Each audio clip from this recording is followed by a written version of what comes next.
அப்பா, இந்த காடு ரொம்ப அழகா இருக்கு. மகனே, காடு அழகு, ஆனால் ஆபத்தும் நிறைந்தது. தைரியமும் ஞானமும் இருந்தால்தான் உயிர் பிழைக்க முடியும்.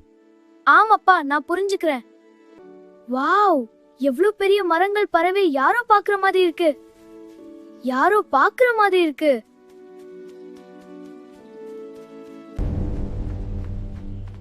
மனித குழந்தை, இங்கு ஏன் வந்தாய்? இது என் ராஜ்யம். ஐயோ, மன்னிக்கவும், நான் வெறும் ஆராய்ச்சிக்காக வந்தேன். ஆராய்ச்சியா? இது ஆபத்தான இடம். உடனே திரும்பி போ.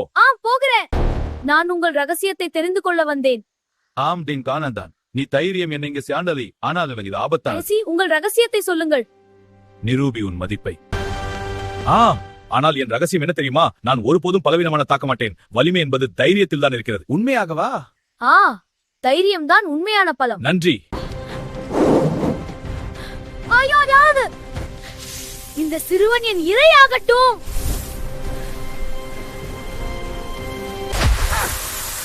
நில்லு, இவன் தைரியமானவன். அவனுக்கு உதவி சாப்பிடலாம். ஆனால் காட்டு விலங்குகள் அனைவரும் ஒற்றுமையாக இருந்தால் தான் வலிமை. நீ வெற்றி பெற்றாய். காட்டின் உண்மையே ரகசியம். இதை நினைவைத்துக் கொள். நன்றி ராஜா, நண்பனாக.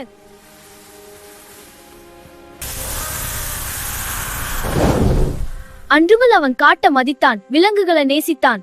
தைரியமும் ஒற்றுமை இருந்தால் எந்த ஜங்கலும் நமக்கு பயப்படும்.